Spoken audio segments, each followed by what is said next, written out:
عزیزم در شهرها و روستاهای سراسر ایران، خواهران عزیزم در اشرف 3 روز جهانی زن، روزی که نشان از خیزش و شورش برای دنیای نوین و عاری از ستم و سرکوب و بهره کشی دارد، فرخنده باد.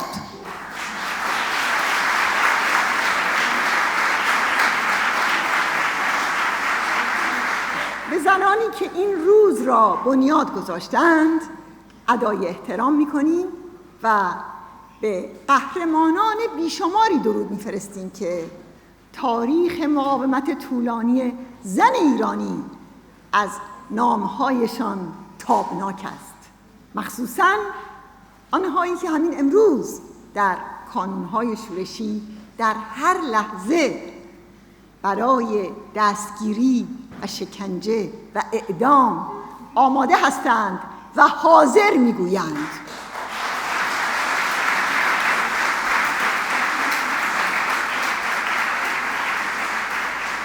این ادامه همان مبارزه است که نزدیک به 44 سال است در ایران جریان دارد و خامنه‌ای بارها آن را جنگ داخلی توصیف کرده. در یک طرف توده مردم ایران و در طرف دیگر یک فاشیسم دینی است که می‌خواهد با بمب اتمی بقای خود را تضمین کند. اما زمانه و دوران تغییر کرده است. ماشین جنگی خامنه‌ای در منطقه در هم شکسته و حالا نوبت ماشین قدرت و حکومت در داخل ایران است.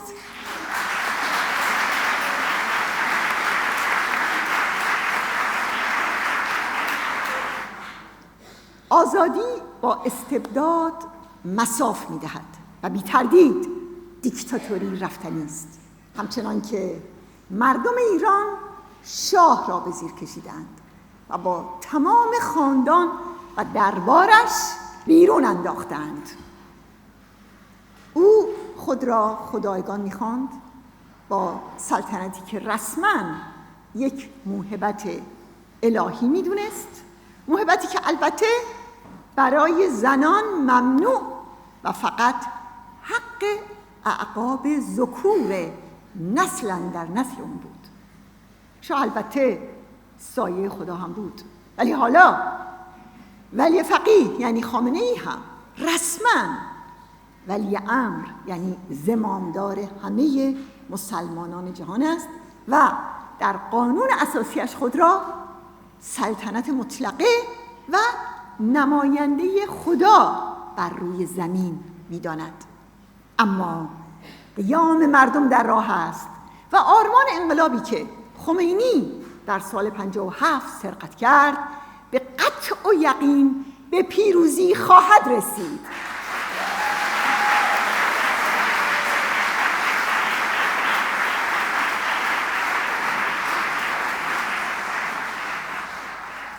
فرقش این است که این بار سازمانی یافته است.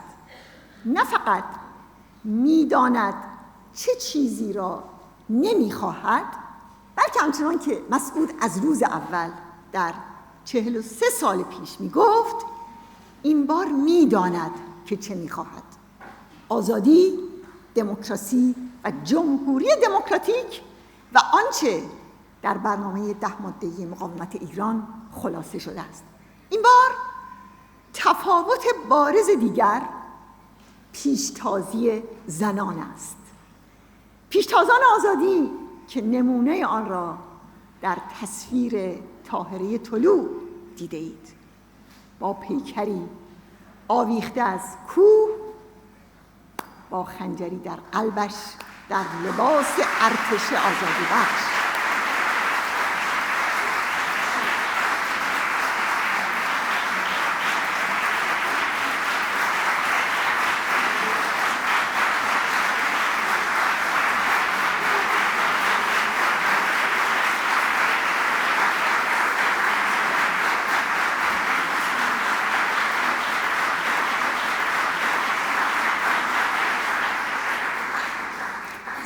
صحنه‌ها تکان دهنده است، اما گوشه‌ای از جنایات رژیم فاشیسم مسئله است.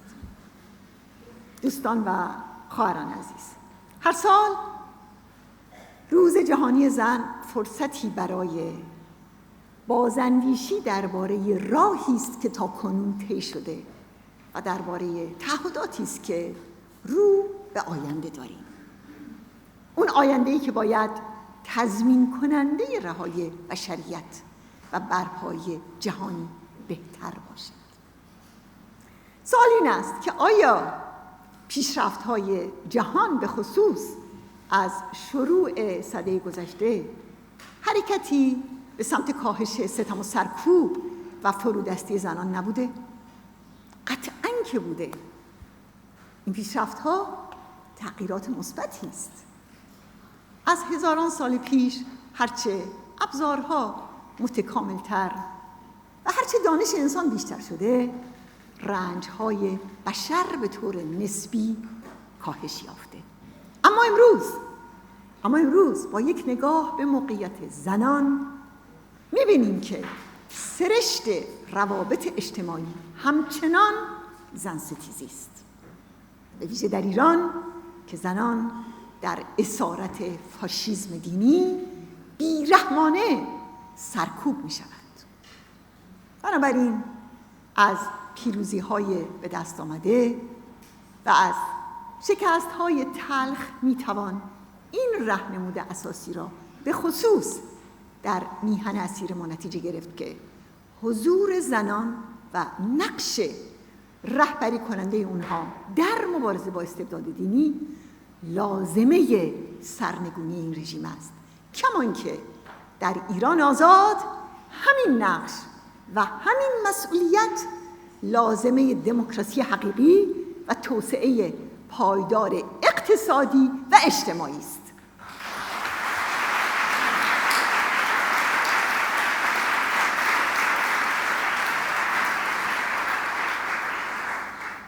خواهران گرامی، در اینجا اجازه بدید نگاهی به تجربه زنان در مقاومت ایران داشته باشیم. 40 سال پیش در درون مجاهدین یک تحول رهایی بخش حول زن و موضوع رهبری رو در روی ایدئولوژی زن ستیز خمینی صورت گرفت. یک تحول فرهنگی که انرژی بیکرانی از زنان و مردان مقاومت آزاد کرد و نبرد برای سرنگونی فاشیسم دینی رو گسترش داد. 37 سال پیش گردانها و تیپ‌های مستقل زنان رزمنده مجاهد خلق در ارتش آزادی بخش ملی تشکیل شد. از 35 سال پیش 9 مسئول اول زن در رأس سازمان مجاهدین خلق ایران ایفای مسئولیت کردند. از 33 سال پیش هژمونی زن ذی صلاح انقلابی مجاهد در درون سازمان مجاهدین اعلام شد و این یک تبعیض مثبت برای تسریع در کنار زدن عقب ماندگی‌های تاریخی و جبران تبعیض‌های منفی بود. 10 سال پیش هم شورای مرکزی مجاهدین مرکب از 1000 زن پیشتاز تشکیل شد و همچنان که خواهر عزیزم سروی مسئول کمیسیون زنان در جلسات تخصصی و کارشناسی دیروز براتون گفت، اونها بعد از دهه‌ها پایداری یک الگوی ماندگار تاریخی برای زن ایرانی آفریدند. با شرکت در نبردهای ارتش آزادی بخش ملی ایران، با تحمل شکنجه و زندان، با استقامت در برابر بمباران و حملات زرهی و موشکی در اشرف و لیبرتی و جابجایی‌های پی در پی و با ترک خانمان و عزیزان. و باز او گفت بیش از نیمی از اعضای شورای ملی مقاومت ایران رو زنان تشکیل میدن و شورا تنها ائتلاف سیاسی در تاریخ معاصر ایرانه که از 4 دهه پیش به اتفاق آرا یک طرح جامع در مورد آزادی‌ها و حقوق زنان تصویب کرده است. پس ما امروز از چیزی صحبت می‌کنیم که یک فرضیه نیست، یک تئوری محض نیست، بلکه تجربه طولانی زنان پیشتاز در میدان عمل انقلابی و رهایی بخش است. لازم است تأکید کنم که اونچه که راه گشوده اندیشه توحیدی و ضد بهره کشانه مسعود در رهبری این جنبش است.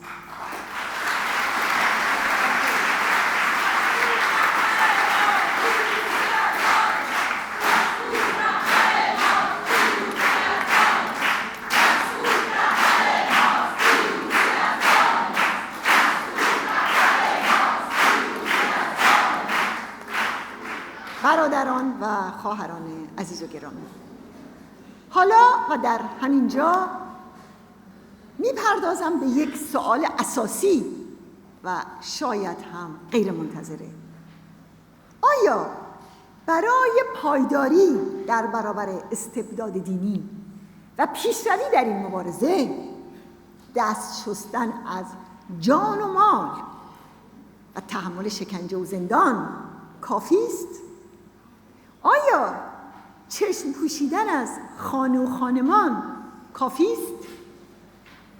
پاسخ این است که این فداکاری ها البته لازم بود و هست، اما علاوه بر آن به دلیل طولانی بودن این مبارزه، به دلیل رو در رویی با یک دشمن ضد بشری و به خاطر موانعی که بهره کشی و ستم و زن ستیزی ایجاد کرده، قدم برداشتن در این میدان به استمرار یک مبارزه عمیق فرهنگی یا به قول مجاهدین ایدئولوژیک نیاز دارد.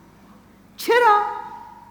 چون در طولانی ترین، خونین ترین و بغرنج ترین نبرد تاریخ ایران در 43 سال گذشته ما درس بزرگی آموختیم که مبارزه در برابر فاشیسم دینی را باید اطلاع بخشید، اون هم در جهانی که آکنده از مماشات و شیطان سازی، اون هم با پرونده سازی های 100,000 صفحه‌ای علیه مقاومت یک خلق تنها و تحت ستم است.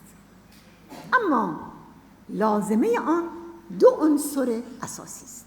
اول، نفی اندیشه جنسیت‌گرایی است، یعنی شورش کردن بر فرهنگی که می‌خواهد ضعیفگی و ناتوانی زن و در نتیجه نگاه کالایی به اون رو ماندگار نشان بدهد. این موضوعیه که در سالهای گذشته در مورد اون من بسیار صحبت کردم. اما امروز میخواهم به وجه دیگر این مبارزه بپردازم که همانا کنار زدن خودخواهی، خودشیفتگی و خودپرستی است. و این همان چیزی است که مجاهدین در مقابل فردیت بی همتا و بالا برنده انسانی به آن فردیت فروبرنده میگویند.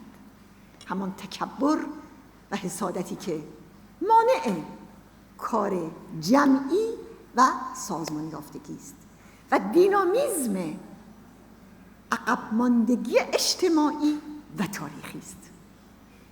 میخواهم توضیح بدم که در مبارزه برای آزادی و رهایی فردیت فروبرنده چگونه ظاهر میشه، چرا نفی اون ضروریه و سرانجام این که چگونه در مبارزه با اون کار جمعی و سازمان یافته و تشکیل جمع‌های متحد امکان پذیر میشه. واقعیت اینه که در برابر هر فعالیت سازمان یافته و در برابر روابط همبسته و جمعی یک گرایش خود به خودی و البته پس برنده ایستادگی میکنه که همون فردیت فروبرنده است. این مانع درونی در خودخواهی و اشکال گوناگون نفی جمع بارز میشه، چیزی که انسان رو در خودش محدود و روابطش رو با سایرین قطع میکنه. اون چه منافع و مصالح جمع و جامعه رو قربانی خودش میکنه، عمیق‌ترین ریشه اولمن و فردیت منفیه. در واقع فردیت خلع ید از جمعه و مهمترین اثرات اون عبارتند از به حاشیه بردن و نادیده گرفتن جمع انسانها، نگاه منفی به سایرین و حذف اونها، برتری جویی، غیر مسئول دیدن خود و از دست دادن صداقت و شجاعت. در مبارزه با این گرایش، اعضای این جنبش مناسباتی با هم ایجاد کردند که بر اساس شنیدن و آموختن، احترام گذاشتن و اثبات همدیگره. زنانی که به این انتخاب دست دادند، فداکاری برای دیگران رو یک ضرورت و یک ارزش بالاتر در مناسباتشون میدونند. اونها استحکام و اعتماد به نفس و قدرت پرداخت هرچه بیشتر رو این چنین به دست آوردند. بسیاری از گره‌ها که تحت تاثیر نظام‌های استثماری از سنت‌ها و فرهنگ حکومت‌های ستمگر در روابط میان انسان‌ها به وجود آمده رو یک به یک باز کردند و اونها نشون دادند که هر کس برای پرداختگری و نثار کردن قدرت و توانایی بی نهایت داره. پرسشی که ممکنه پیش بیاد اینه که آیا کنار زدن فردیت توانایی و مسئولیت پذیری فرد رو سلب نمی‌کنه؟ آیا اصلا امکان پذیره؟ پاسخ این است که آنچه کنار زده می شود گرایشی است که ترمز پتانسیل انسان است. اون مانعی که کنار زده می شود همون مانعی است که انسان را نسبت به جهان پیرامون خود بی‌اعتنا، غیر حساس و غیر مسئول می کند. توانایی انسان در این است که وقتی همه جا رو تاریکی و استبداد فرا گرفته، به مبارزه قیام می کند و هرگز به امید قدرت‌ها و شانس‌ها و پیشامدها برای تغییر نمی نشیند. این خود اوست که تعیین کننده است و تغییر دهنده است. به قول قهرمان یکی از نمایشنامه‌های شکسپیر، زمانه کژ و کوژ است. نفرین بر این سرنوشت، زاده شدم من تا به سامانش آورم.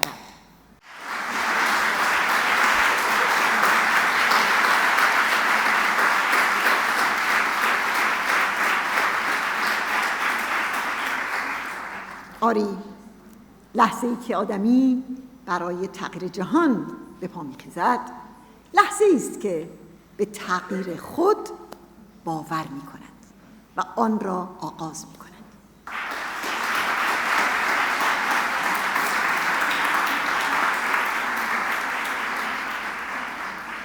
خواهران گرامی، دنیای سیاسی امروز متاسفانه با فردیت و سودپرستی و دروغ و ترس و جنسیت زدگی هدایت می شود.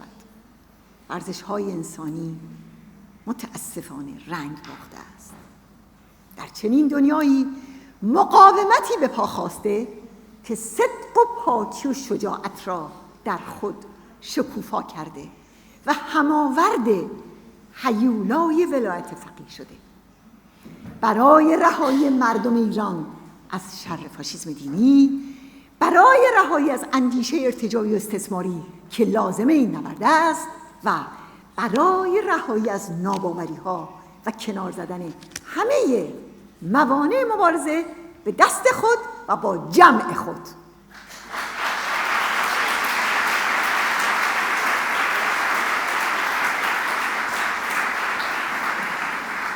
دوستان گرامی، در اینجا باید بر یک نکته تاکید کنم که حرفی نیست که تفاوت میان افراد نفی شود. هدف این نیست که شخصیت و فردیت کمال یابنده انسان‌ها تضعیف شود.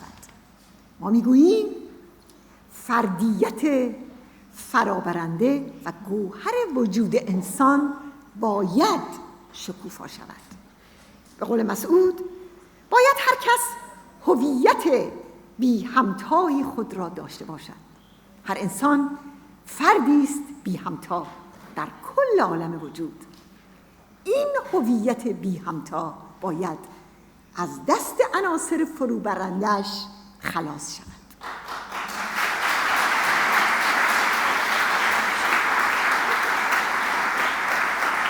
اما مهمترین حاصل این مبارزه شکوفای جمع و روابط بین آنهاست که توانایی و تعهدپذیری و ریسک پذیری اونها رو جهش میدهد.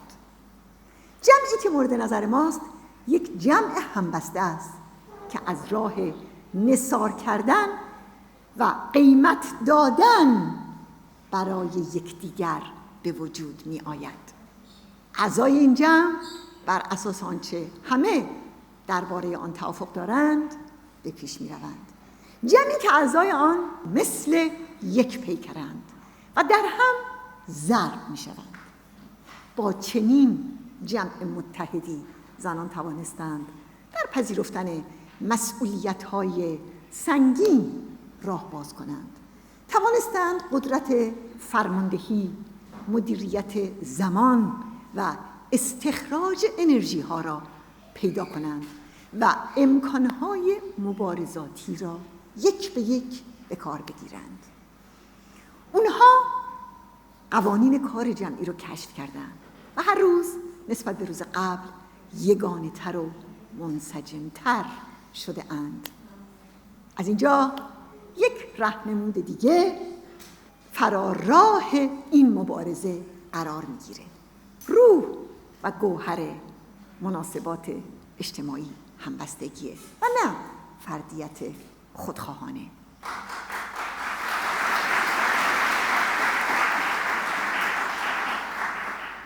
پیروی از همین نظرگاه و همین مبارزه نسلی از مردان رها و مسئول رو تکیهگاه محکم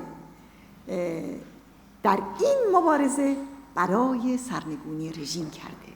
کسانی که در برابر ستم و استثمار، در برابر قدرت مرد سالار و در برابر مناسبات جنسیت زده به شورش برخاستند و این شورشی است که اندیشه و عاطفه و نگاه مردان را از شائبه‌های مالکانه پاک می‌کند، احساس برادری حقیقی را در میان آنها رواج می‌دهد.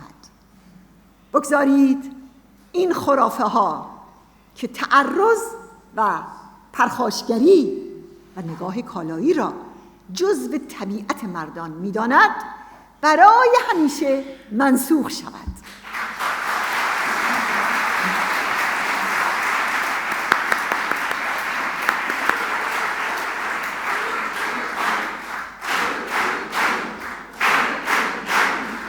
مردانی که این چنین قلب‌ها و ضمیرهای خود را از پرداختگری و صدق و صفای انسانی آکنده‌اند، این راهنمود را به ثبت رساندند که رهایی زنان شرط اجتناب ناپذیر رهایی مردان است.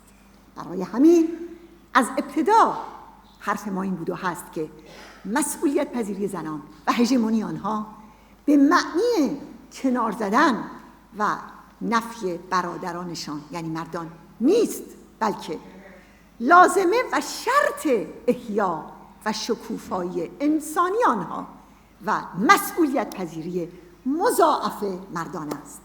همان مردان رها شده از اسارت جنسیت و کالا دیدن زن، همان مرد رها شده از اسارت خودخواهی و خودپرستی.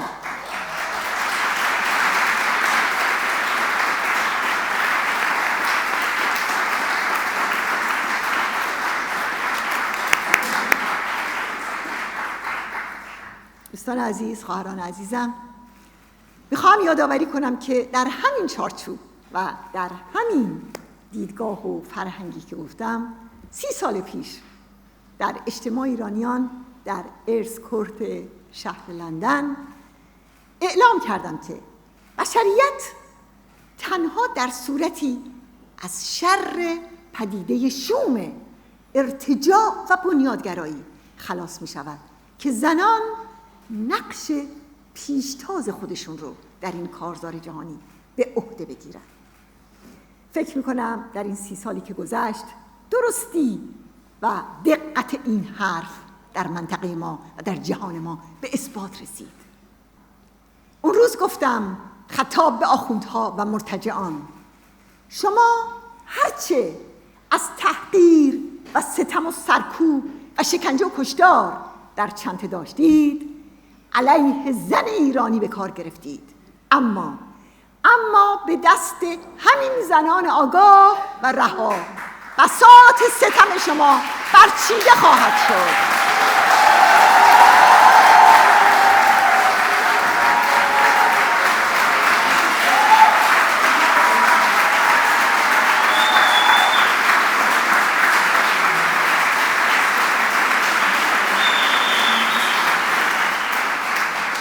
امروز دختران شورشگر و قیام آفرین این مظاهر اراده زن رزمنده ایرانی با شعار زن مقاومت آزادی در برابر همه اجبارها ایستادگی می کنند. همان که همیشه گفته ایم: نه به حجاب اجباری، نه به دین اجباری، نه به حکومت اجباری.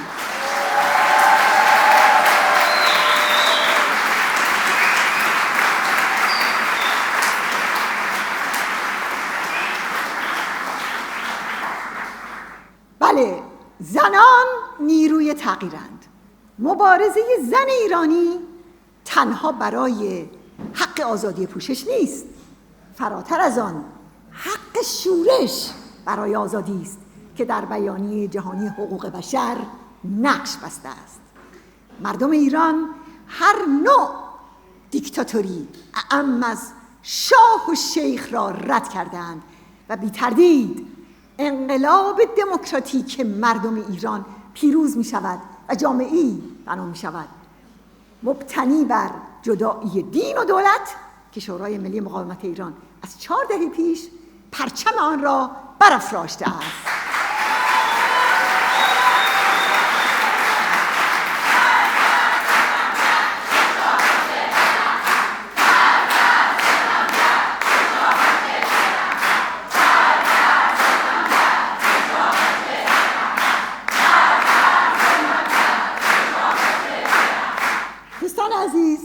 خواهران گرامی، از تجربه زنان مقاومت ایران برای شما گفتم.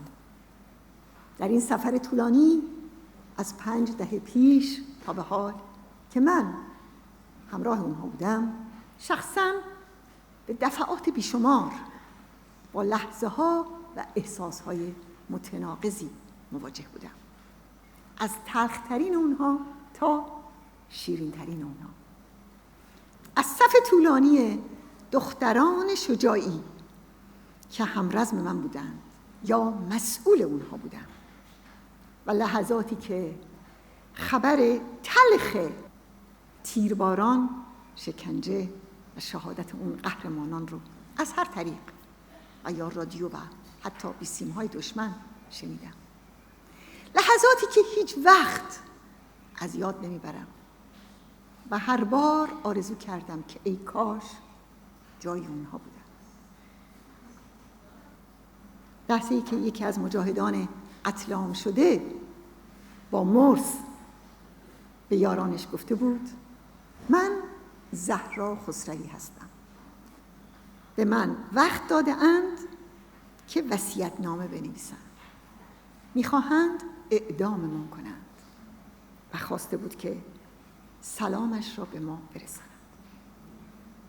باز یکی دیگر از این لحظات، آخرین تماسم با زهره قائمی، فرمانده قهرمان اشرف بود در روز قتل عام 52 مجاهد توسط مزدوران خامنه‌ای، در اون موقع که پاسداران به اشرف سرازیر شده بودند.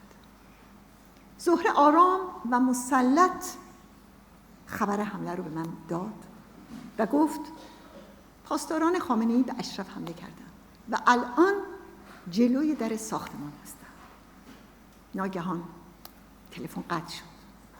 من نگران و مضطرب مجدداً زنگ زدم. یکی از برادران گوشی رو برداشت و به سختی گفت من مجروحم و زهره الان شهید شده، الان روبروی من. آیا این لحظات هیچگاه فراموش میشه؟ هرگز. و از اون پیشتر، روزی که آخرین جملات صبا رو شنیدم که گفت تا آخرش میستی.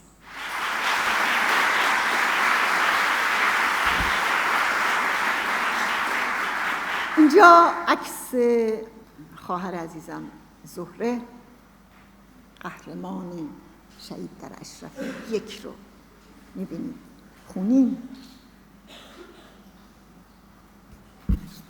و اینجا عکس صبا رو در آخرین لحظات تا آخرش میستی. و باز اون لحظات که اشرف نشانها در همه جای جهان برای شکستن محاصره اشرف به اعتصاب غذا دست دادن. می‌دیدم که اونها چگونه قطره قطره آب می‌شوند. حالا هر کدومشون رو که می‌بینم اون روزها در ذهنم تکرار میشه. و اون لحظاتی که دختران شورشگر رو در قیام‌های ایران می‌دیدم که به رغم جراحت و دستگیری خیابون‌ها رو تسخیر می‌کردن. و باز به تازگی سارا، یکی از اعضای کانون‌های شورشی، در نامه‌ای که برای من نوشته بود گفته بود که چند ساعت دیگه به زندان میرم. نمیدونم چی میشه، ولی میدونم که تعهدم رو به عنوان یک زن مجاهد خلق هرگز فراموش نمی‌کنم. این لحظات خیلی سخته، اما من بلافاصله اثر احیاگر همه اونها رو در مردم ایران و در جنبش پیشتاز اونها دیدم. اما اجازه بدید قدریم از لحظات بسیار شیرینم برای شما بگم، لحظات بسیار شیرین و پر امید. وقتی که نبرد بی امان و مصمم دختران و خواهرانم رو در این مسیر طولانی در این مبارزه می‌بینم، به خصوص وقتی که عبور اونها رو از تنگه‌های سخت فرهنگی و ایدئولوژیک و پیروزی اونها رو بر ناباوری‌ها شاهد هستم، لحظات بسیار باشکوهیه. تو این لحظات با خودم میگم ای کاش میتونستم شکوه این لحظات رو به تصویر بکشم. صف طولانی زنانی که بارها و بارها تغییر و تولد و انقلابشون رو به چشم دیدم که چطور به قله‌های رهایی صعود کنند. اونها که هر وقت به مانع و سد برمیخورند میجنگند و میگویند رمز عبورمان این است که میتوان و باید. همچنین لحظات شیرین برای من وقتی است که شما دوستان مقاومت رو میبینم که زیر موج حملات و شیطان سازی ها چگونه ایستادگی میکنید و دست از حمایت از این مقاومت نمیکشید. در مقابل تک تک شما احساس عمیق خضوع و قدردانی دارم.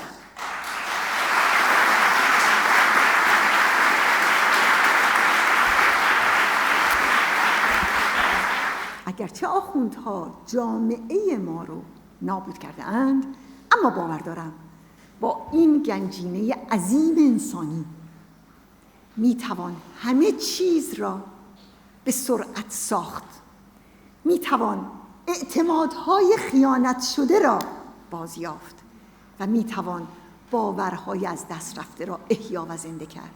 و این تعهد من به همه شماست و این تعهد من و ما به مردم ایران است.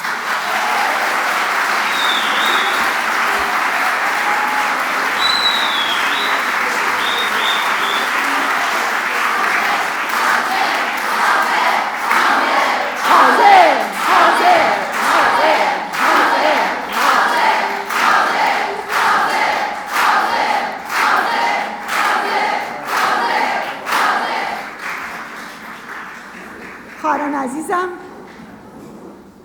از اینجا که رفتید به فرزندانتان، به دخترانتان، به مادرانتان درباره راز این مقاومت بگویید. از آنهایی بگویید که از مسیرهای سخت و پرخطر گذشتند، در تعقیب و گریز جنگیدند اما میدان را ترک نکردند.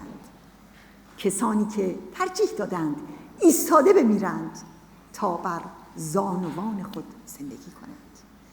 بگویید که آنها از همه چیز خود گذشتند تا به ما بگویند حاضریم، هستیم و می جنگیم برای آرمانمان، آرمان آزادی و برابری برای همه مردم ایران و برای صلح و امنیت در منطقه و تمام جهان.